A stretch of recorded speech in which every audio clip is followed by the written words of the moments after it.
दोस्तों क्लासेस शुरू करने से पहले सबसे पहले अपन क्या करते हैं, एसटी पेंटेड ट्रेनिंग के अंतर्गत प्लांट ऑपरेटर का जो एग्जाम होता है ना, उसके एडवांस टेस्ट के एग्जाम पैटर्न को एक बार समझ लेते हैं। दोस्तों आपको ये तो पता होगा कि जो आपका एडवांस टेस्ट होता है यानी कि स्टेज 2 होता है, ये आपका मेरिट डिसाइडर होता है। इसी के बेस पे आपकी मेरिट डिसाइड होती है। आप यहाँ पे जितने भी मार्क्स लेके आते हैं ना, इसी के बेस पे आपका यहाँ पे सिलेक्शन होने वाला है। तो दोस्तों अपन यहाँ पे जान लेते हैं कि एडवांस टेस्ट में कौन कौन से टॉपिक से क्वेश्चन पूछे जाते हैं। तो दोस्तों आपको ये तो पता होगा कि एडवांस टेस्ट में 50 क्वेश्चन पूछे जाते हैं। कितने क्वेश्चन पूछे जाते हैं? 50 क्वेश्चन पूछे जाते हैं। और ये 50 क्वेश्चन 150 मार्क्स के रहते हैं और इन क्वेश्चन को सॉल्व करने के लिए आपको 2 घंटे की टाइमिंग दी जाती है। आपको इतना पता होगा, ठीक है। तो दोस्तों मैं आपको ये बता देता हूँ कि इन 50 क्वेश्चन पे पहले 20 क्वेश्चन आपके फिजिक्स के पूछे जाते हैं, 20 क्वेश्चन आपके मैथमेटिक्स के पूछे जाते हैं और 10 क्वेश्चन यहाँ पे केमिस्ट्री के पूछे जाते हैं। तो इतना आपको क्लियर है ना, कोई दिक्कत वाली बात नहीं है। अब दोस्तों बात करते हैं, यहाँ पे 50 क्वेश्चन 150 नंबर के हैं। तो आप सभी लोग को क्या पता चल रहा होगा कि यहाँ पे प्रत्येक क्वेश्चन 3 नंबर का रहता है। यदि आप किसी क्वेश्चन के आंसर को सही करते हैं तो आपको यहाँ पे 3 नंबर दिया जाता है। यदि आप किसी क्वेश्चन के आंसर को गलत कर देते हैं तब आपके यहाँ पे 1 नंबर काट लिया जाता है, ठीक है। यानी कि यहाँ पे 1 नंबर की नेगेटिव मार्किंग भी होती है। तो आप सभी लोग को एग्जाम पैटर्न अच्छी तरह समझ आ गए ना। अब दोस्तों सीधे अपन मुद्दे पे आते हैं और डिस्कस करते हैं मॉडल पेपर के सॉल्यूशन के बारे पे। आप ये बता दूं, ये जो मॉडल पेपर है ना, ये मॉडल पेपर नंबर 1 है, ठीक है। इसी तरह से मैं आपको 10 मॉडल पेपर और प्रोवाइड करूंगा, जिसकी जानकारी मैं आपको अपनी वीडियो के डिस्क्रिप्शन पे दे दूंगा, ठीक है। तो सबसे पहले यहाँ पे क्वेश्चन नंबर 1 है, तो आप इसे सॉल्व करते हैं। तो दोस्तों आप सभी लोग बताइए कि log 27 log 32 इसका मान क्या होगा, आप सभी लोग को बताना है। इसी सा क्वेश्चन है दोस्तों, आप सभी लोग इसे कर सकते हैं सॉल्व। एडवांस टेस्ट पे कुछ इसी तरह से क्वेश्चन पूछे जाते हैं।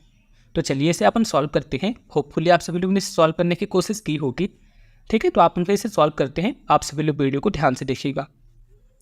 तो दोस्तों लॉग के अंदर एक नियम होता है, एक छोटा सा नियम होता है। क्या होता है दोस्तों, मैं आपको यहाँ पे लिख के बता देता हूँ। log m की पावर n बराबर क्या होता है, log n बटे log m। बस इसी कॉन्सेप्ट को यहाँ पे लगाना है और आप इस क्वेश्चन को सॉल्व कर पाएंगे, ठीक है। तो चलिए मैं आपको इसे सॉल्व करके दिखला रहा हूँ।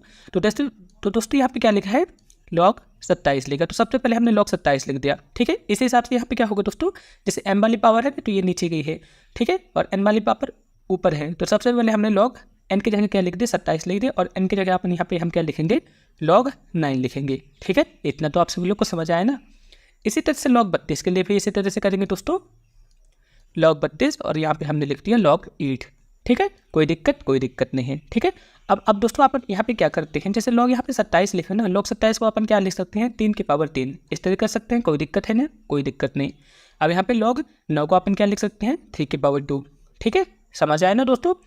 इसी तरह से log 32 को अपन क्या लिख सकते हैं, थोड़ा सा दिमाग लगाइए दोस्तों। log 32 को अपन क्या लिखेंगे, 2 की पावर 5, बिल्कुल सही सोचा आपने, ठीक है। यहाँ पे 2 की पावर 5 है। इसी तरह से log 8 को अपन क्या लिख सकते हैं, 2 की पावर 3। कोई दिक्कत है ना दोस्तों, इतना तो आप सब लोग समझे ना, ठीक है। अब दोस्तों एक छोटा सा कॉन्सेप्ट और लगता है, आप सभी लोगों ने log पे ये पढ़ा होगा, ये वाली जो पावर रहती है, ये वाली पावर आगे आ जाती है, ठीक है। तो बस यहाँ पे एक और कंसेप्ट लगेगा। तो इस कॉन्सेप्ट के थ्रू यहाँ पे क्या हो जाएगा दोस्तों, 3 log 3, ठीक है। यहाँ पे 2 की पावर आगे आ जाएगी, 2 log 3 प्लस 5 log 2 यहाँ पे आ जाएगा। इसी तरह से 3 log 2। इतना आप सभी लोग को समझ आ गए दोस्तों। अब आपको क्या करना है, इसे सिंपल काट दीजिए। log 3 से log 3 ये कट गया, log 2 से log 2 ये कट गया। अब आखिर में अपने पास क्या बचा दोस्तों, मैं आपको यहाँ पे लिख के समझा देता हूँ, 3/2 प्लस 5/3 ये बचा ना। अब आपको इसे क्या करना है, सिंपली इसका एलसीएम ले लेंगे। 2 3 का 36 आ जाएगा, 3 3 का 9 हो जाएगा, और 5 2 10, यानी कि यहाँ पे कितना आ जाएगा, 19 आ जाएगा, ठीक है। होपफुली आप सभी लोग समझ गए होंगे। 19/6 इसका आंसर था। कौन से ऑप्शन पे है, ऑप्शन नंबर सी इसका परफेक्ट आंसर हुआ। आप सभी लोग समझे ना दोस्तों। किसी भी तरह का डाउट है तो आप मेरे कमेंट बॉक्स में पूछ सकते हैं। अब चलिए नेक्स्ट क्वेश्चन को देख लेते हैं। दोस्तों यहाँ पे क्या है, log 3 की वैल्यू यहाँ पे कितनी बताई गई, सॉरी यहाँ पे 5 की पावर 3 की वैल्यू कितनी बताई गई है, 125 बताई गई है, ठीक है। 5 की पावर 3 बराबर 125 दिया गया है। अपने को इसी किस में कन्वर्ट करना है, लघु गुणक के रूप में प्रदर्शित करना है। तो चलिए अपन इसे भी सॉल्व कर देते हैं। यहाँ पे भी log की बहुत अच्छी प्रॉपर्टी लगने वाली है, तो अपन इसे भी देखते हैं, ठीक है। तो दोस्तों आपने बचपन पे ये वाले एक फॉर्मूला पढ़ा होगा, log पढ़ने पे ही, a की पावर b बराबर c, ये वाला फॉर्मूला आपने पढ़ा होगा, ठीक है। जब आप इनका लॉग लेते हैं, ठीक है, जब अपन इनका लॉग ले लेंगे तो क्या होगा आप बताइए। जब अपन इनका लॉग ले लेंगे ना तो कुछ इस तरह से हो जाएगा, ठीक है। अपन यहाँ पे लिख देते हैं लॉग लेने पर, ठीक। अपन जब इनका लॉग लेंगे तो यहाँ पे क्या आ जाएगा दोस्तों, यहाँ पे आ जाएगा लॉग ए आ जाएगा, यहाँ पे सी रहेगा और यहाँ पे बी आ जाएगा। ये एक प्रॉपर्टी होती है, आप लोग अपनी कॉन्सेप्ट पे जाके पढ़ लीजिएगा। 8th क्लास के यहाँ पे कॉन्सेप्ट लग रहा है, ठीक है। इसी कॉन्सेप्ट को आप यहाँ पे लगा देंगे दोस्तों तो आपका आंसर आ जाएगा, ठीक है। तो अपन यहाँ पे क्या कर सकते हैं दोस्तों, यहाँ पे कितना आ जाएगा, यहाँ पे आ जाएगा 5 और यहाँ पे कितना आ जाएगा 25 आ जाएगा और यहाँ पे आ जाएगा 3, ठीक है। तो यही इसका यहाँ पे करेक्ट आंसर हुआ, ठीक है। कौन से ऑप्शन पे है, ऑप्शन नंबर सी यहाँ पे इसका परफेक्ट आंसर हुआ। सिंपल सा, आपको सिंपल क्या करना था, आपको इस वाले कॉन्सेप्ट को लगाना था और आप इस क्वेश्चन को सॉल्व कर सकते थे, ठीक है। होपफुली आप सभी लोग समझे होंगे। किसी भी तरह का डाउट है तो आप मेरे से पूछ लीजिएगा। अब दोस्तों नेक्स्ट क्वेश्चन है, इस टाइप के क्वेश्चन आपके एग्जाम पे बहुत पूछे जाते हैं। अभी हार्वर्ड एटॉमिक रिसर्च सेंटर के एग्जाम हुआ था, वहाँ पे भी इस टाइप के क्वेश्चन 1 से 2 क्वेश्चन वहाँ पे पूछे गए थे, तो इसलिए मैंने इन क्वेश्चन को भी यहाँ पे डाला है। तो आप सभी लोग इसे सॉल्व करने के तरीके को ध्यान से देखिएगा। दोस्तों यहाँ पे 2 बार cos x लिख गए हैं, इसे आप एक बार काट दीजिएगा। यहाँ पे सिंपल क्या है, dy/dx माइनस cos x बराबर 0 है, ठीक है। यहाँ पे जो cos x 2 बार लिख गए थे ये नहीं है, ठीक है। तो आप सभी लोग इसे इग्नोर कर दीजिएगा। अब आपको बताना है कि इस अवकल समीकरण की कोटि एवं घात कितनी होगी, ठीक है। तो चलिए अपन इसे सॉल्व करते हैं। तो दोस्तों आप यहाँ पे देख सकते हैं, यहाँ पे जो dy/dx है इसमें कोई घात तो लगी दिख नहीं रही है, तो यही इसकी कितनी घात रहेगी दोस्तों, यहाँ पे एक इसकी घात रहेगी, ठीक है। सॉरी, यहाँ पे इसकी एक घात रहेगी, कोटि भी एक ही कहलाएगी, क्योंकि दोस्तों इसमें कोई पावर तो लगी नहीं है, कोटि पे कोई है नहीं। कोटि कैसे हो जाती है दोस्तों, यदि आप यहाँ पे dy/dx² इस तरह से रहते हैं वहाँ पे कोटि डिसाइड हो जाती है, लेकिन यहाँ पे क्या है dy/dx बस है। तो यहाँ पे इसकी पावर और कोटि कितनी हो जाएगी दोस्तों, 1 और 1 इसकी पावर और कोटि हो जाएगी, ठीक है। तो आप यहाँ पे इसे देख लीजिएगा दोस्तों, होपफुली आप सभी लोग समझ गए होंगे। अब दोस्तों नेक्स्ट क्वेश्चन है, अपन इस क्वेश्चन को भी सॉल्व करते हैं, तो आप सभी लोग वीडियो को ध्यान से देखिएगा। अब दोस्तों यहाँ पे क्या लिखा गया है, यहाँ पे क्या लिखा गया है, ये बहुत ही अच्छा कॉन्सेप्ट है दोस्तों, 11th क्लास में मैंने इसे पढ़ा था, ठीक है। और इस टाइप से क्वेश्चन आपके एग्जाम पे पूछे जाते हैं, तो आपने को इसे सॉल्व करना है, ठीक है। तो चलिए अपन इसे सॉल्व कर देते हैं। बहुत ही छोटा सा रूल लगेगा, तो अपन इसे सॉल्व कर रहे हैं। तो सबसे पहले आप दोस्तों ये बताइए, जैसे यहाँ पे 1 + i, इसको आप इस तरह से लिख सकते हैं ना, कुछ इस तरह से लिख सकते हैं, कोई दिक्कत है, कोई दिक्कत नहीं। इसी तरह से 1 - i को भी इस तरह से लिख सकते हैं, लिख दिए ना, ठीक है ना। इतना तो समझे ना आप सभी लोग। अब आपको क्या करना है, इसका प्रसार कर देना है, ठीक है। आप सभी लोग इसे कर सकते हैं। तो मैं यहाँ पे इसका प्रसार कर रहा हूँ, तो यहाँ पे कितना आ जाएगा 1 आ जाएगा, यहाँ पे कितना आ जाएगा i² आ जाएगा, यहाँ पे कितना आ जाएगा 2i आ जाएगा, ठीक है। और यहाँ पे इसका फिर से स्क्वायर कर देंगे। इसी तरह से इसका भी अपने को स्क्वायर करना पड़ेगा, तो यहाँ पे 1 आ गया, यहाँ पे कितना आ गया i² आ गया, और यहाँ पे कितना आ जाएगा -2i आ जाएगा, और यहाँ पे कितना आ जाएगा दोस्तों, स्क्वायर तो रहेगा ही, ठीक है। तो i² की वैल्यू कितनी होती है, आपने पढ़ा होगा बहुत बारी, i² की वैल्यू होती है -1 होती है ना। तो यहाँ पे जब अपन -1 रखेंगे तो ये तो कट जाएगा, ये कट गया, तो यहाँ पे कितना आ जाएगा 2i आ जाएगा, ठीक है। अपन इसका स्क्वायर कर देंगे, ठीक है। इसी तरह से i² बराबर क्या होता है -1 होता है, तो 1 और 1 तो ये कट गया, तो यहाँ पे भी लास्ट पे कितना आ जाएगा -2i² आ जाएगा, ठीक है। तो अब जब आप इसे सॉल्व करेंगे दोस्तों, तो यहाँ पे कितना आ जाएगा, यहाँ पे आ जाएगा दोस्तों 4i², और यहाँ पे कितना आ जाएगा दोस्तों 4i² आ जाएगा। इसी तरह से आएगा ना। अब i² की वैल्यू मैंने पहले बता दिया था, i² की वैल्यू मैंने बताया था दोस्तों -1 होता है, तो यहाँ पे कितना आ जाएगा -4, और यहाँ पे कितना आ जाएगा दोस्तों 4 आ जाएगा, यानी कि यहाँ पे कितनी वैल्यू आ जाएगा दोस्तों -8 -8 इसका यहाँ पे करेक्ट आंसर हुआ। कौन से ऑप्शन पे है, ऑप्शन बी यहाँ पे इसका परफेक्ट आंसर हुआ, ठीक है।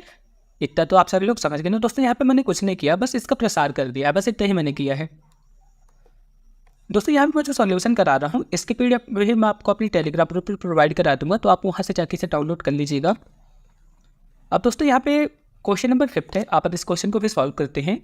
यहाँ पे क्या बोला गया है, पाई किस प्रकार की संख्या आपको बताना है। तो पाई किस प्रकार की संख्या, आप सभी लोग बताइए दोस्तों। तो आपने बहुत बार पढ़ा होगा दोस्तों, पाई किस प्रकार की संख्या है, पाई एक अपरिमेय संख्या है, यानी कि इरेशनल नंबर है, ठीक है। ऑप्शन बी यहाँ पे इसका परफेक्ट आंसर हुआ। कोई दिक्कत है, कोई दिक्कत नहीं। अब दोस्तों इस क्वेश्चन को भी सॉल्व करते हैं, बहुत अच्छा क्वेश्चन है। इस टाइप के क्वेश्चन भी आपके एग्जाम पे पूछे जाते हैं, ठीक है। तो आप इसे सॉल्व करते हैं। अब दोस्तों यहाँ पे क्या लिखा है, 3x + 4y के समांतर और बिंदु 1 से गुजरने वाली रेखा का समीकरण क्या होगा, ठीक है। चलिए अपन इसे सॉल्व कर देते हैं, ठीक है। तो सबसे पहले जब इस टाइप का क्वेश्चन आता है ना दोस्तों, तो अपन क्या करते हैं, जैसे यहाँ पे है ना, तो अपन इस तरह ये वाले समीकरण को तो एच टी से ऐसे लिखेंगे, 3x + 4y बराबर यहाँ पे हम c लिख देते हैं, ठीक है। अब यहाँ पे क्या करना दोस्तों, x और y की जगह 1 रख देना है, क्योंकि दोस्तों ये x का मान हुआ और ये y का मान हुआ। तो यहाँ पे 1 का मान रखेंगे तो कितना आ जाएगा दोस्तों 3, और यहाँ पे 1 का मान रख देते तो कितना आ जाएगा 4 आ जाएगा। तो c के वैल्यू कितनी आ जाएगी दोस्तों, यहाँ से c के वैल्यू आ जाएगी 7। इतना समझ में आया दोस्तों। अब यहाँ पे जो समीकरण लिखा ना, इसके समांतर एक समीकरण क्या आ जाएगा दोस्तों, 3x + 4y बराबर सी की जगह क्या आ जाएगा दोस्तों, 7 आ जाएगा। तो यही इसका करेक्ट आंसर हुआ। कौन सा ऑप्शन है, ऑप्शन नंबर सी यहाँ पे इसका परफेक्ट आंसर हुआ। होपफुली आप सभी लोग समझे होंगे।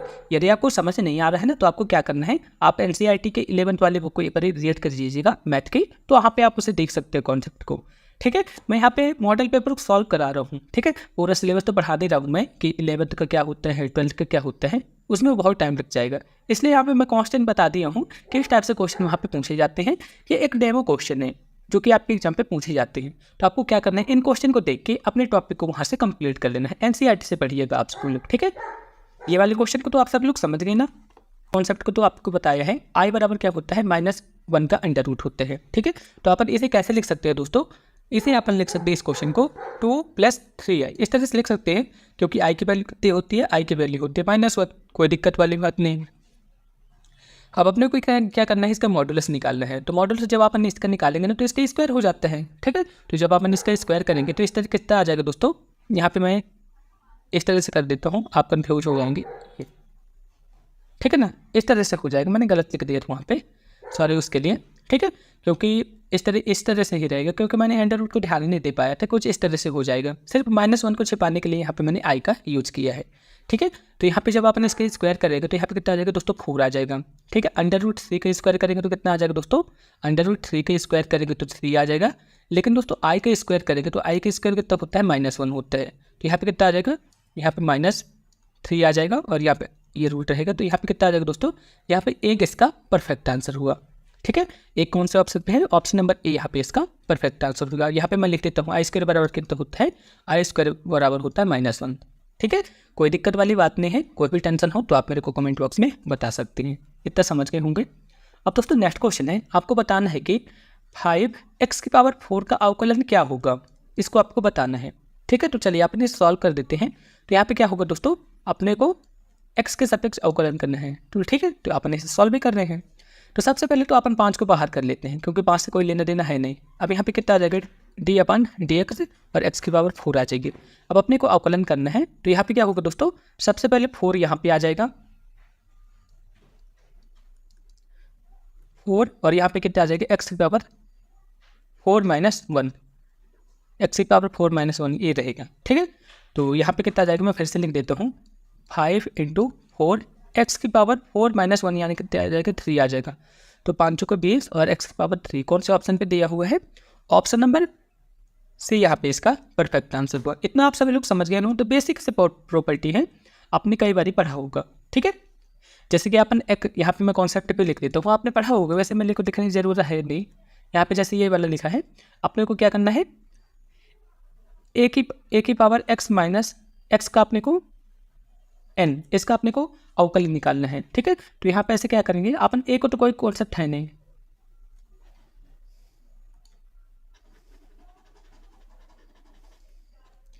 तो दोस्तों आपने ये वाला कॉन्सेप्ट तो पढ़ा होगा, मैं आपको फिर से बता देता हूँ। आपने ये तो पढ़ा होगा, d/dx x⁴n है। जब अपन इसका अवकलन निकालते हैं तो यहाँ पे क्या हो जाता है, n x⁴n - x, यही होता ना, आपने पढ़ा होगा, बस यही करना था और आपका आंसर आ चुका। मैंने यहाँ पे यही किया है, यही कॉन्सेप्ट है। आप सब लोग ज़्यादा हो तो बेसिक प्रॉपर्टी को आप 11th या फिर 12th वाले डिफरेंशिएट वाले को मतलब चैप्टर से उसे अच्छी तरह से पढ़ सकते हो। वैसे सिंपल सा था, बेसिक था बिल्कुल। अब दोस्तों नेक्स्ट क्वेश्चन है, आपको क्या करना है, त्रिभुज ABC का आपको क्षेत्रफल निकालना है, ठीक है। थोड़ा सा कठिन क्वेश्चन है, आप सभी लोग करने की कोशिश कीजिए दोस्तों, ठीक है। फिर जब भी इस टाइप से क्वेश्चन आते हैं ना, जिसपे इस तरह का शीर्ष दिया रहता है, इस तरीके से दिए रहते हैं उनके लिए मैं एक फॉर्मूला बता दूंगा, इसकी मदद से आप इन क्वेश्चन को सॉल्व कर पाएंगे। ठीक है, तो फॉर्मूला मैं यहाँ पे लिख देता हूँ, आप सभी लोग इसे ट्राई करने की कोशिश कीजिएगा। फॉर्मूला होता है एक ए बराबर 1/2 x1 y2 minus y3 plus x2 y2 minus y1 plus x3 और यहाँ पे कितना आ जाएगा y1 माइनस y2। आपको इस फॉर्मूले पे x1 की वैल्यू कितनी आ जाएगी, यहाँ पे मैं लिख भी देता हूँ। x1 ये हो गया, क्या होगा दोस्तों, ये y1 हो गया, ये x2 हो गया और ये कितना हो जाएगा दोस्तों, y2 हो जाएगा, ये x3 हो जाएगा और ये y3 हो जाएगा। बस आप इस फॉर्मूले पे यहाँ पे इसका मान रख लीजिए, आपका आंसर आ जाएगा। ठीक है, तो मैं इसे सॉल्व पूरा नहीं कर रहा हूँ, तो यहाँ पे a की वैल्यू कितनी आ जाएगी दोस्तों, यहाँ पे a की वैल्यू आ जाएगी 9/2। इतना आप सभी लोग सॉल्व कर लीजिएगा। किसी भी तरह की प्रॉब्लम आती है तो आप मेरे से बता दीजिएगा, क्योंकि दोस्तों क्वेश्चन थोड़ा सा लंबा है, आप इसे जब कॉपी पे करेंगे तो बहुत अच्छा लगेगा। यहाँ पे मैं स्क्रीन पे लिख के बताऊंगा उतना अच्छा आप समझ नहीं पाएंगे, इसलिए मैं यहाँ पे इसे नहीं करा रहा हूँ। तो इसका आंसर कितना आ जाएगा, 9/2 आ जाएगा। ऑप्शन सी यहाँ पे इसका परफेक्ट आंसर हुआ। कोई भी दिक्कत आती है तो आप मेरे कमेंट बॉक्स में पूछ ही सकते हैं।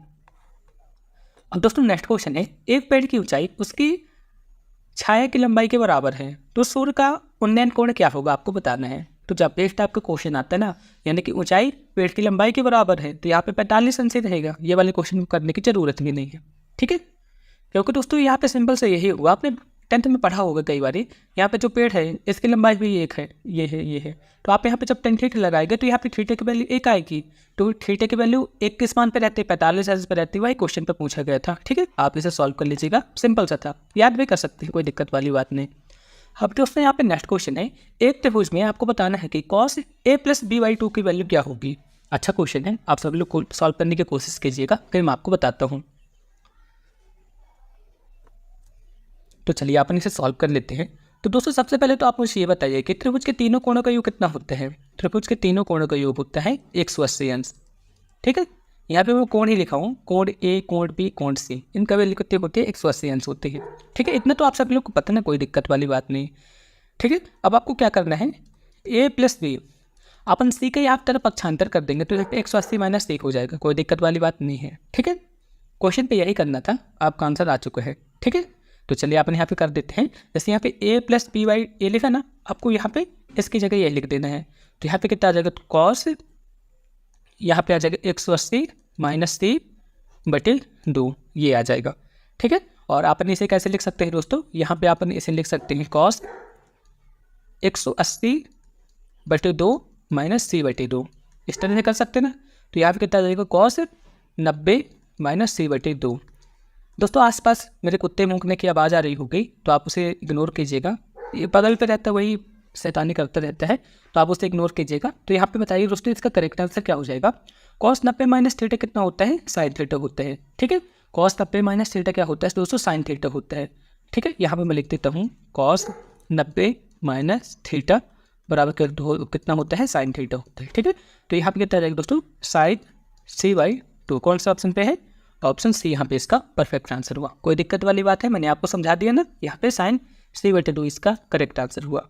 तो दोस्तों यहाँ पे एक बहुत ही छोटा सा क्वेश्चन आया हुआ है, तो चलिए आप इन क्वेश्चन को भी सॉल्व करते हैं। तो दोस्तों क्वेश्चन पे क्या बताया गया है, एक वृत्त है जिसका समीकरण क्या दिया हुआ है, 2x² + 2y - 8x - 12y - 24 दिया हुआ है। तो आपको इसका क्या करना है, आपको इसका सेंटर और इसकी रेडियस अपने को ज्ञात करना है। तो चलिए अपन इस क्वेश्चन को भी सॉल्व करते हैं। दोस्तों आपने इस वाले कॉन्सेप्ट को 11th या फिर 12th पे पढ़ा होगा, ठीक है ना। आपने नहीं पढ़ा है तो मैं आपको फिर से एक बार बता दूंगा, तो आप सभी लोग को इसे ध्यान से देखना है। ठीक है, तो वृत्त का समीकरण वैसे होता क्या है, सबसे पहले तो आप सभी लोग मुझे ये बताइए।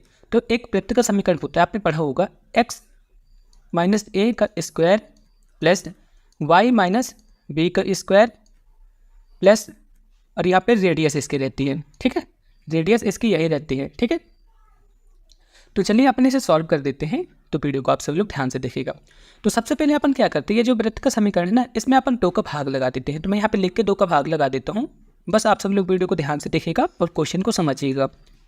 2y² - 8x + 12y - 24 = 0। अपन इसमें क्या करते हैं, 2 का भाग लगा देते हैं। जब अपन इसका 2 का भाग लगा देंगे तो यहाँ पे कितना आ जाएगा, x² + y² - 4x और यहाँ पे कितना आ जाएगा 6y, और यहाँ पे कितना आ जाएगा 12y बराबर 0। ये आ गया ना, इसमें कोई दिक्कत आपको है नहीं। अब अपने को क्या करना है दोस्तों, इसका कॉन्सेप्ट बनाना है। जैसे यहाँ पे कितना है -4 है और यहाँ पे ये लिखा है, ठीक है। तो अपन यहाँ पे क्या कर सकते हैं, जैसे इसकी वैल्यू आ जाए, ठीक है। तो सबसे पहले अपन यहाँ पे क्या करते हैं, मैं यहाँ पे एक बार इस क्वेश्चन को फिर से लिख देती हूँ, ये वाली इक्वेशन को यहाँ पे सबसे पहले इसे तो इरेज करते हैं। यहाँ पे मैंने 2 का भाग लगा दिया था, ये तो आपको पता चल गया ना।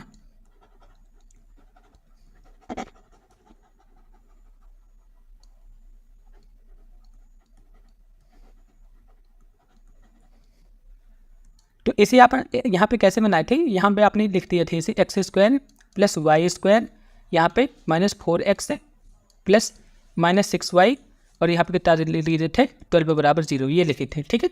अब आपने यहाँ पे एक कॉन्सेप्ट बना रहे हैं, जैसे यहाँ पे x² लिखा है और यहाँ पे कितना है 4x लिखा है, ठीक है। आपने यहाँ पे एक छोटा सा दिमाग लगा रहे हैं। अपने को यहाँ पे क्या करना है दोस्तों, यदि आपने यहाँ पे -4 को जोड़ भी देते हैं और -4 को घटा भी देते हैं, ठीक है, इस तरह कर देंगे तो कोई फर्क तो पड़ेगा नहीं इक्वेशन पे, ठीक है। और इसी तरह से आपने यहाँ पे क्या करते हैं, जैसे यहाँ पे y² लिखा है और यहाँ पे -6y लिखा है, तो ऐसे में अपन यहाँ पे क्या कर सकते हैं, आप सभी लोग बताइए दोस्तों। यहाँ पे अपन ऐसा लिख सकते हैं, 9 को अपन जोड़ भी सकते हैं, 9 को घटा भी सकते हैं, और यहाँ पे मैंने 12 को लिख दिया तो कोई फर्क नहीं पड़ेगा। इतना तो आप सभी लोग समझदार हैं ना। अब आप यहाँ पे देखेंगे दोस्तों, यहाँ पे एक फॉर्मूला बन चुका है, ठीक है। जब हम इसे करेंगे तो यहाँ से यहाँ तक एक फॉर्मूला बन गया, यहाँ से यहाँ तक एक फॉर्मूला बन चुका है, ठीक है। बन रहे ना, कोई दिक्कत वाली बात है नहीं। तो यहाँ पे एक फॉर्मूला क्या बनेगा, x - 2 का स्क्वायर, और यहाँ पे कितना बनेगा दोस्तों y - 3 का स्क्वायर, ये फॉर्मूला बनेगा ना। इतना आप सभी लोग समझ गए। अब यहाँ पे देखिए दोस्तों, यहाँ पे 4 ये लिखा है और यहाँ पे -9 लिखा हुआ है, ठीक है। इन सभी को जोड़ घटा देंगे तो यहाँ पे कितना आ जाएगा दोस्तों, जब आप इन्हें जोड़े घटाएंगे बराबर किस तरफ लेके जाएंगे तो यहाँ पे कितना आ जाएगा 25 आ जाएगा, ठीक है। अब आपको क्या करना है, इनकी तुलना कर देना है। तो a की जगह क्या आएगा, a की जगह -2 आ जाएगा, b की जगह कितना है 3 है। तो इसका केंद्रक क्या होगा, इसका केंद्रक हो जाएगा दोस्तों, इसका केंद्रक हो जाएगा 2, 3, इसका केंद्रक हो जाएगा। और त्रिज्या क्या हो जाएगा दोस्तों, यहाँ पे r² रहेगा। तो r² की वैल्यू यहाँ पे कितने है 25 बताई गई है, तो r की वैल्यू कितनी आ जाएगी 5 आ जाएगी। तो यहाँ पे त्रिज्या कितनी आ जाएगी दोस्तों, यहाँ पे त्रिज्या इसकी आ जाएगी 5। कोई दिक्कत वाली बात है, कोई दिक्कत नहीं, आप सभी लोग समझ गए होंगे। यदि आपको समझ नहीं आ रहा है, एक बार आप NCERT 11-12 पे देख लीजिएगा, आपको अच्छी तरह समझ में आ जाएगा। मैंने यहाँ पे पूरी कोशिश की है आपको समझाने के लिए, ठीक है। अब चलिए नेक्स्ट क्वेश्चन की ओर चलते हैं।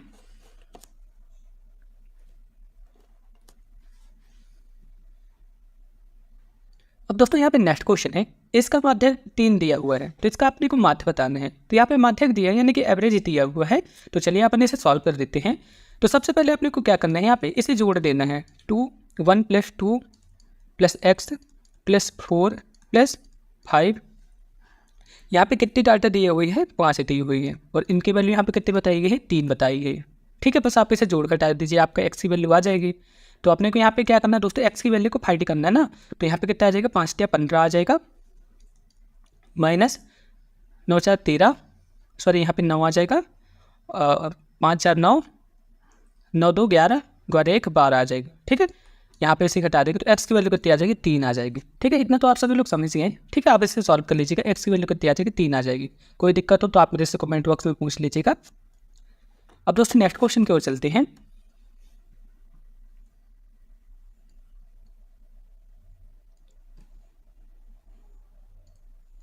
अब दोस्तों यहाँ पे नेक्स्ट क्वेश्चन है, क्वेश्चन पे क्या बोला है, 5 समरूप गेंदों से 2 गेंदों के चयन करने के तरीका क्या होगा। तो दोस्तों थोड़े सा आप सभी लोग खुद दिमाग लगाइए कि इसमें यहाँ पे क्या फर्क पड़ेगा, ठीक है। इसका आंसर क्या हो सकता है, क्वेश्चन पे क्या बोला है, 5 समरूप गेंदों से 2 गेंदों का चयन करने के तरीके क्या होगी। समरूप गेंद बोला है, यानी कि जो गेंदे हैं ना, जैसे यहाँ पे मैं गेंद बना देता हूँ, बॉल बना देता हूँ, ये एक जैसी हैं, तो अपन 2 गेंदों को भी चयन करेंगे तो तरीका तो एक ही रहेगा ना। क्वेश्चन पे यही पूछा गया था, तो एक इसका यहाँ पे करेक्ट आंसर हुआ। अब दोस्तों नेक्स्ट क्वेश्चन है, बहुत ही अच्छा क्वेश्चन है, आप सब लोग ध्यान से देखिएगा। निम्नलिखित में से कौन सा पूर्ण वर्ग नहीं है, यानी कि परफेक्ट स्क्वायर कौन सा नहीं है, आपको बताना है। तो दोस्तों मैं आपको यहाँ पे एक छोटी सी ट्रिक बताने वाला हूँ, जिसकी मदद से आप पूर्ण वर्ग वगैरह को जोड़ सकते हैं। तो दोस्तों कोई भी जो संख्या होगी, पूर्ण वर्ग जब होगा तो उनके इकाई के अंक पे 2, 3, 7, 8 कभी नहीं आ सकते हैं। तो जब भी ये वाला ऑप्शन होगा तो वो हो ही नहीं सकता है। तो आप यहाँ पे पहले ही देखेंगे ऑप्शन नंबर बी पे 8 है, तो ये इकाई का अंक नहीं हो सकता है। क्वेश्चन पे यही पूछा गया था, और आप इन कॉन्सेप्ट को भी याद रख लीजिएगा। 2, 3, 7, 8 ये पूर्ण वर्ग यानी कि परफेक्ट स्क्वायर वाले नंबर पे नहीं होती है इकाई के अंक पे। अब दोस्तों यहाँ पे नेक्स्ट क्वेश्चन है, यहाँ पे क्या बोला गया है 15, 20, 25, 135 के बीच कितने पद हैं अपने को बताना है, यानी कि यहाँ पे कितने टर्म है अपने को बताना है। तो चलिए इस क्वेश्चन को भी सॉल्व करते हैं। लेकिन सबसे पहले आप सब लोग मुझे ये बताइए कि यहाँ पे जो सीरीज लिखी हुई है तो किस टाइप की सीरीज है। ठीक है, तो सबसे पहले अपन यहाँ पे छोटा सा एक काम कर सकते हैं। ठीक है, थोड़ा सा घटा जोड़ के कर सकते हैं। जैसे कि अपन 15 में क्या जोड़ते हैं तो 5 आते हैं, 20 में जोड़ते हैं तो 5 आते हैं, यानी कि यहाँ पे सर्वांतर कितना आता है 5 आ रहा है। ठीक है, और यहाँ पे ए की वैल्यू कितनी रहेगी 15 रहेगी, यानी कि ये कौन सी श्रेणी है समांतर श्रेणी है। ठीक है, अब अपने को कितनी वैल्यू पता करना है दोस्तों। यहाँ पे अंतिम पद कितना दिया गया है, अंतिम पद यहाँ पे दिया गया है 135 दिए गए हैं। अपने को क्या निकालना है, पदों की संख्या निकालना है। तो चलिए अपन इस क्वेश्चन को भी सॉल्व कर लेते हैं। ठीक है, तो यहाँ पे पदों की संख्या निकालना है। तो L बराबर यहाँ पे क्या होगा दोस्तों, A n-1 D, ये होता है ना समांतर श्रेणी वाला फॉर्मूला। ठीक है, यहाँ पे L की वैल्यू कितनी है 135 दी हुई है, A की वैल्यू कितनी है 15 दी हुई है, यहाँ पे N की वैल्यू अपने को फाइंड करना है, और यहाँ पे D की वैल्यू कितनी है 5 दी हुई है। ठीक है, यहाँ पे मैंने प्लस लगा दी तो कन्फ्यूज हो जाएंगे आप। ठीक है, तो 15 में से 135 को घटा देंगे, सॉरी 135 से 15 को अपन घटा देंगे तो कितना आ जाएगा 120 आ जाएगा, कोई दिक्कत वाली बात है नहीं। ठीक है, इसी तरह से दोस्तों यहाँ पे कितना आ जाएगा 5n, और यहाँ पे कितना आ जाएगा 5 आ जाएगा। मैंने यहाँ पे मल्टीप्लाई कर दिया है। ठीक है, तो ये जब -5 वाला है यहाँ पे इससे आंसर जुड़ जाएगा, तो यहाँ पे कितना आ जाएगा 125 बराबर 5n। तो n की वैल्यू कितनी आ जाएगी दोस्तों, यहाँ पे 25 आ जाएगी, कोई दिक्कत वाली बात है नहीं है। यहाँ पे 25 यहाँ पे इसका करेक्ट आंसर हुआ। ठीक है, तो ऑप्शन डी यहाँ पे इसका करेक्ट आंसर होगा। अब दोस्तों नेक्स्ट क्वेश्चन है, अपने को इंटीग्रेशन अपने को करना है। 12th का क्वेश्चन है sec² x dx का इंटीग्रेशन क्या होगा अपने को बताना है। ठीक है, तो चलिए अपन इसे सॉल्व कर देते हैं। वैसे एक फॉर्मूले है जिसे सॉल्व करने की ज़रूरत है नहीं। तो इसकी वैल्यू होती है दोस्तों 10x + c। आप सब लोग c लिखना भूल मत जाइएगा, नहीं तो आपका आंसर गलत हो जाएगा। ऑप्शन ए यहाँ पे इसका परफेक्ट आंसर हुआ।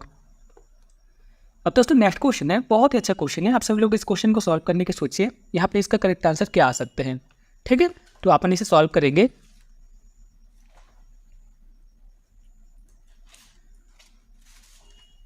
तो यहाँ पे क्या दिया हुआ है दोस्तों, मैं इसे यहाँ पे सॉल्व भी कर रहा हूँ सीधा।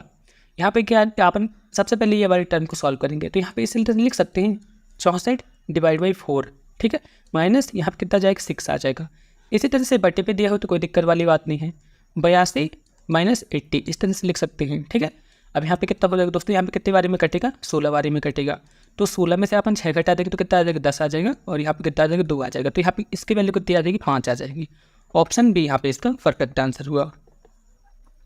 अब दोस्तों नेक्स्ट क्वेश्चन है, आपको बताना है कि 2 पासे फेंके जाते हैं और एक और संख्या को आपस में जोड़ दिया जाए कि जिससे जोड़ 7 है। क्वेश्चन पे ये बोला गया है 2 पासे अपने पास है। ठीक है, तो ऐसे कितने तरीके हैं जिससे जोड़ 7 आते हैं, क्वेश्चन पे यही पूछा गया है ना। ठीक है, तो चलिए अपन इसे सॉल्व कर देते हैं। ठीक है, तो सबसे पहले अपन यहाँ पे क्या करते हैं, जैसे दोस्तों सबसे पहले कितने पासे हैं दोस्तों, यहाँ पे 2 पासे हैं। ठीक है, तो 7 की कैसे आएगा, सबसे पहले अपन 1 और 6 को जोड़ेंगे तो 7 आ जाएगा। ठीक है, इसके बाद अपन क्या कर सकते हैं 2 और 5 को जोड़ेंगे तो 7 आ जाएगा। इसके बाद 3 और यहाँ पे 4 को जोड़ेंगे तो यहाँ पे 7 आ जाएगा, कोई दिक्कत वाली बात है नहीं। इसी तरह से दोस्तों अपन क्या करते हैं, इनका रिवर्स भी हो जाएगा, 6 1 हो जाएगा, 5 2 हो जाएगा, और यहाँ पे कितना आ जाएगा 5 4 3 आ जाएगा। यानी कि कितने तरीके होते हैं दोस्तों, 6 तरीके होते हैं जिसके जोड़ 7 आता है। इतना था क्वेश्चन। ठीक है, अब दोस्तों फिजिक्स के क्वेश्चन आ गए हैं, तो अपन फिजिक्स के क्वेश्चन को भी सॉल्व करेंगे। बहुत ही इजी क्वेश्चन है, आप सभी लोग कर सकते हैं, और इसी तरह के क्वेश्चन पेपर आपके एडवांस टेस्ट पे पूछे जाते हैं। ठीक है, तो वीडियो को आप सभी लोग ईमानदारी से देखिएगा। ठीक है, मैं यहाँ पे जो बता रहा हूँ ना, आपके एग्जाम पे लेवल में इसी तरह से क्वेश्चन पूछे जाते हैं। ठीक है, तो टेस्ट करके आप सभी लोग इन क्वेश्चन को अच्छी तरह से पढ़िएगा, और हो सके तो इस वीडियो को अपने दोस्तों के साथ जरूर शेयर कीजिएगा, ताकि उनकी प्रिपरेशन अच्छी हो सके। ठीक है, तो अपन फिजिक्स वाले क्वेश्चन को भी सॉल्व करते हैं। तो क्वेश्चन पे यहाँ पे क्या लिखा गया है, वह कौन सा बल है जिसके कारण पिंड धरती के केंद्र की अर्थ की ओर खींचते हैं। तो क्वेश्चन पे यही बोला गया है, ऐसा कौन सा बल है जिसके कारण जो अर्थ होती है किसी वस्तु को अपनी ओर खींचती है। तो इसका करेक्ट आंसर क्या होगा दोस्तों, गुरुत्वाकर्षण बल, यानी कि ग्रेविटेशनल फोर्सेस का करेक्ट आंसर हुआ। अब यहाँ पे नेक्स्ट क्वेश्चन है, पेनिसिलिन का मुख्य स्रोत क्या है। यहाँ पे पेनिसिलिन बोला है, बहुत अच्छा क्वेश्चन है, बताइए इसका मुख्य स्रोत क्या है। क्या है दोस्तों, बताइए, कवक, यानी कि फंजाई इसका यहाँ पे इसका करेक्ट आंसर हुआ। अब दोस्तों नेक्स्ट क्वेश्चन है, तांबा और टिन की मिश्र धातु क्या कहलाती है। तांबा और टिन यानी कि कांसा, आपने कई बार पढ़ा होगा। ऑप्शन सी यहाँ पे इसका परफेक्ट आंसर हुआ। ठीक है, अब दोस्तों आपको बताना है कि इसका IUPAC नाम क्या होगा। बहुत अच्छा क्वेश्चन है। IUPAC वाले नाम क्वेश्चन के को आपके एग्जाम पे पूछे जाते हैं। कभी कभी यहाँ पे रासायनिक नाम भी लिख देते हैं, ठीक है। तो आप सभी लोग इससे कंफ्यूज मत होइएगा। तो आपको बताना है कि CH3 बॉन्ड CO CH3 इसका नाम क्या होगा। तो क्या होगा दोस्तों, सिंपल सा एसीटोन होगा। जहाँ पे CO आ जाता है, टोन मतलब ओन वाला ऑप्शन आ जाता है, तो एसीटोन इसका यहाँ पे करेक्ट आंसर हुआ। नेक्स्ट क्वेश्चन है, ग्रीन हाउस किस पदार्थ का बना होता है। तो दोस्तों जो ग्रीन हाउस होता है ना, कांच का बना होता है। बहुत अच्छा क्वेश्चन है। ग्रीन हाउस गैस पे किसका होता है, कार्बन डाइऑक्साइड होती है। लेकिन यहाँ पे क्या पूछ लिया गया है, किस पदार्थ का बना होता है, तो कांच का बना होता है, ठीक है। क्योंकि जो ठंडे वाले इलाके होते हैं ना, यानी जहाँ पे बर्फ वगैरह पड़ती है, वहाँ पे जो खेती वगैरह होती है, तो कांच के घर पे किया करते हैं। तो उसी से यहाँ पे नाम ले लिया गया है ग्रीन हाउस। और ग्रीन हाउस जो गैस मतलब घर होता है, कांच का बना होता है, ठीक है। यही क्वेश्चन पे पूछा गया था, आप सभी लोग समझ गए होंगे। अब यहाँ पे नेक्स्ट क्वेश्चन है, निम्नलिखित में से कौन DNA अणु का घटक नहीं है। तो DNA अणु में क्या नहीं होता है दोस्तों, यूरेसिल नहीं होता है, ठीक है। ऑप्शन डी यहाँ पे इसका करेक्ट आंसर रहेगा। DNA में यूरेसिल नहीं होता है, बाकी एडेनिन, साइटोसिन, थायमिन ये सभी DNA अणु में होते हैं, ठीक है। तो आप सभी लोग इसे देख लीजिएगा। अब यहाँ पे नेक्स्ट क्वेश्चन है, मैक संख्या का उपयोग किसकी चाल निर्धारण करने में किया जाता है। तो बताइए दोस्तों इसका करेक्ट आंसर क्या होगा। तो दोस्तों आप सभी लोग आए दिन ये तो सुनते होंगे कि भारत सरकार ने या फिर आपके अपनी एयरफोर्स वो है, तो आप वहाँ सुनते होंगे कि ये वाला फाइटर जेट इतने मैक का है।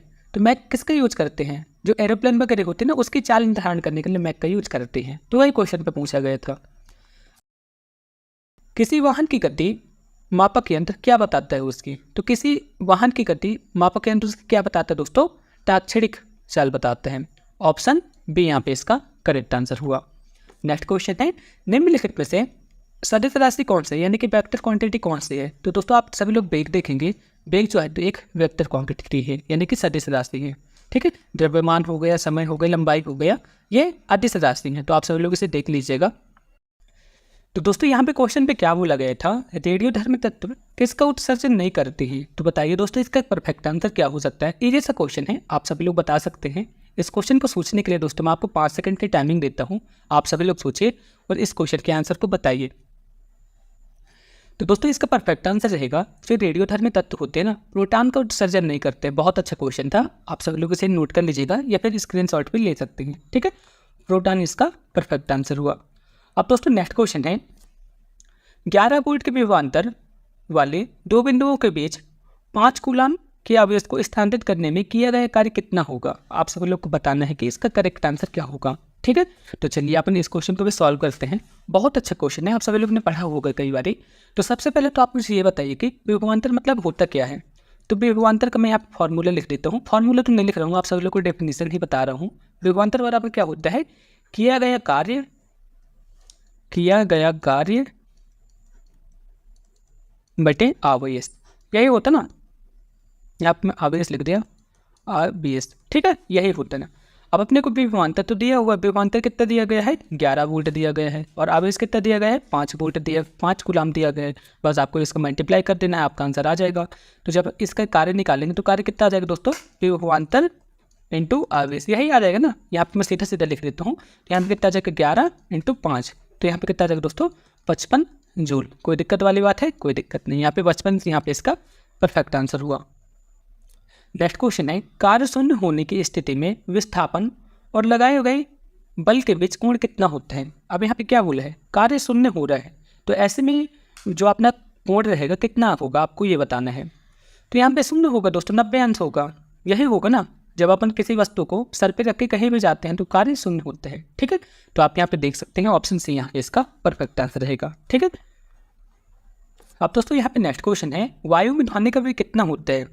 तो वायु में ध्वनि का वेग कितना होता है दोस्तों, 343 मीटर प्रति सेकंड वायु में ध्वनि का वेग होता है। नेक्स्ट क्वेश्चन है, जो वस्तुएं सूर्य की तरह स्वयं प्रकाश उत्सर्जन करते हैं उन वस्तुओं को अपन क्या बोलते हैं दोस्तों, आप सभी लोग बताइए। तो क्या बोलते हैं दोस्तों, दीप्त या फिर दीप्त वस्तु या फिर दीप्त पिंड कहते हैं, ठीक है। यानी कि लुमिनियस वर्ड या फिर ऑब्जेक्ट कहते हैं, जिससे वस्तु सूर्य की तरह अपना प्रकाश उत्सर्जित करते हैं। नेक्स्ट क्वेश्चन है, किस दर्पण पे प्रतिबिंब आभासी, सीधा एवं बिंदु के साइज का बनता है। तो बताइए इसका करेक्ट आंसर क्या हो सकता है। ये जैसा क्वेश्चन है आप सब लोग बता सकते हैं। तो क्वेश्चन पे क्या बोला है, आभासी सीधा और बिंदु के साइज का यानी कि उत्तल दर्पण, ऑप्शन यहाँ पे बी, यहाँ पे इसका करेक्ट आंसर हुआ। ठीक है, कोई दिक्कत वाली बात है नहीं। अब यहाँ पे नेक्स्ट क्वेश्चन है, आप नेक्स्ट क्वेश्चन की ओर चलते हैं। अब क्वेश्चन पे यह बोला गया है 18 वोल्ट की बैटरी एक विद्युत बल्ब में 3 एम्पियर विद्युत धारा लेता है, तो बल्ब का प्रतिरोध क्या होगा आपको ये बताना है। तो सबसे पहले तो आप मुझे ये बताइए कि ओम का नियम आप सभी लोगों ने पढ़ा होगा। तो ओम का नियम क्या बोलता है, V बराबर IR होता है, यही होता है ना, V बराबर IR होता है। तो R बराबर क्या होगा दोस्तों, V/I होगा। ठीक है, V की वैल्यू कितनी दी गई है, 18 वोल्ट दी गई है। I की वैल्यू यहाँ पे कितनी है, यानी कि I की वैल्यू कितनी दी गई है, 3 एम्पियर दी गई है। तो आप इससे भाग लगा दीजिए, यहाँ पे कितना आ जाएगा 6, वो यहाँ पे इसका परफेक्ट आंसर हुआ। नेक्स्ट क्वेश्चन है, वे पदार्थ जो अपने अंदर से विद्युत धारा प्रवाहित नहीं होने देते हैं क्या कहलाते हैं, इंसुलेटर यानी कि विद्युत रोधक कहलाते हैं। ऑप्शन ए यहाँ पे इसका परफेक्ट आंसर हुआ। अब यहाँ पे नेक्स्ट क्वेश्चन है, निम्नलिखित में से कौन सी विद्युत चुंबकीय तरंग नहीं है। दोस्तों मैं आपको बता दूं, इस टाइप के question department of atomic energy के जितने भी एग्जाम होते हैं ना, उस पर एक नए क्वेश्चन इस तरह पूछे ही जाते हैं। तो बताइए यहाँ पे इसका करेक्ट आंसर क्या होगा। तो यहाँ पे क्या बोला है, विद्युत चुंबकीय तरंग नहीं है, तो जो कैथोड रे ना, ये विद्युत चुंबकीय तरंगे नहीं है। ऑप्शन सी यहाँ पे इसका परफेक्ट आंसर हुआ। नेक्स्ट क्वेश्चन है, अब क्वेश्चन पे क्या बोला है, 30 डिग्री सेल्सियस बराबर कितने केल्विन होता है। तो यहाँ पे सेल्सियस को केल्विन में अपना कन्वर्ट करते हैं। तो अपन क्या करते हैं, जो 273 होता है ना, उसमें अपन जोड़ देते हैं, यही क्वेश्चन पे बोला गया था। तो 30 डिग्री पे अपन 273 को जोड़ देंगे तो यहाँ पे कितना आ जाएगा, 303 आ जाएगा, 303 केल्विन। क्वेश्चन पे यह पूछा गया था, कौन से ऑप्शन पे है, ऑप्शन ए यहाँ पे इसका परफेक्ट आंसर हुआ। नेक्स्ट क्वेश्चन है, किस भौतिक मात्रा का सीमेंस में मापन किया जाता है। तो सीमेंस में मापन किसका किया जाता है, विद्युत चालकता का। ऑप्शन बी यहाँ पे इसका परफेक्ट आंसर हुआ। नेक्स्ट क्वेश्चन है, मैग्नीशियम की परमाणु संख्या 12 है, तो इसकी संयोजकता कितनी होगी। बहुत अच्छा क्वेश्चन है। आपने मैग्नीशियम के बारे में ये तो सुना होगा, आपने शायद 12 तक ही केमिस्ट्री वगैरह पढ़ा होगा। तो यहाँ पे Mg+2 रहते हैं, तो यही इसकी संयोजकता होती है। तो यहाँ पे कितना रहेगा दोस्तों, ऑप्शन ए यहाँ पे इसका परफेक्ट आंसर रहेगा, यानी कि मैग्नीशियम की संयोजकता कितनी हो गई, +2 हो गई। नेक्स्ट क्वेश्चन है, H2O2 + Cl2, यहाँ पे 2HCl लिखा है, O2 लिखा है। अब आपको बताना है कि H2O2 इस अभिक्रिया में किस तरह कार्य करता है। तो आप सब लोग ध्यान से देखिएगा, तो आप सब लोग इस क्वेश्चन को बता सकते हैं। तो दोस्तों आप यहाँ पे ध्यान से देखेंगे तो आप यहाँ पे देख पाएंगे कि H2O2 जो है ये एक अपचायक की तरह कार्य करता है इस अभिक्रिया में। ठीक है, अब दोस्तों नेक्स्ट क्वेश्चन है, आपको बताना है कि मेथिल ऑरेंज होता है, मेथिल ऑरेंज किस टाइप से होता है, आपको ये बताना है। तो दोस्तों मैं आपको बता देता हूँ, जो मेथिल ऑरेंज होता है ना, अम्लीय माध्यम में लाल होता है और क्षारीय माध्यम में पीला गुलाबी होता है। दोस्तों आप इस क्वेश्चन को अच्छी तरह से याद कर लीजिएगा, क्योंकि दोस्तों कभी कभी जब स्किल टेस्ट हो जाता है ना, स्किल टेस्ट में कुछ इसी तरह से क्वेश्चन पूछ लिए जाते हैं। क्योंकि दोस्तों आपके भाभा एटॉमिक रिसर्च सेंटर पे प्लांट ऑपरेटर का जब स्किल टेस्ट हुआ था, उस पर लगभग इसी तरह से क्वेश्चन पूछे जाते थे कि मेथिल ऑरेंज, ठीक है, जब फिनोप्थिलीन हो गए, इस तरह से वहाँ पे स्किल टेस्ट में पूछे जाते हैं। वैसे तो NPCIL पे स्किल टेस्ट नहीं होता है, लेकिन आप सब लोग इसे अपने नॉलेज के लिए याद करके रख लीजिएगा। मेथिल ऑरेंज अम्लीय माध्यम में लाल होता है और क्षारीय माध्यम में पीला गुलाबी होता है। ठीक है, इतना आप सब लोग समझ गए। अब दोस्तों यहाँ पे नेक्स्ट क्वेश्चन है, ऐसे क्रियात्मक समूह जिसमें एक से अधिक ऑक्सीजन परमाणु होते हैं क्या कहलाते हैं। तो क्या कहलाते हैं दोस्तों, आप सभी लोग को ये बताना है। तो सबसे पहले तो आप मुझे ये बताइए कि COOH क्या कहलाता है। इसमें 2 ऑक्सीजन परमाणु है ना, ये क्या कहलाएगा दोस्तों, कार्बोक्सिलिक एसिड। ऑप्शन बी यहाँ पे इसका परफेक्ट आंसर हुआ। नेक्स्ट क्वेश्चन है, सिन गैस मुख्यतः क्या होती है। सिन गैस यहाँ पे पूछा है, तो सिन गैस क्या होती है आप सभी लोग बताइए दोस्तों। अच्छा क्वेश्चन है।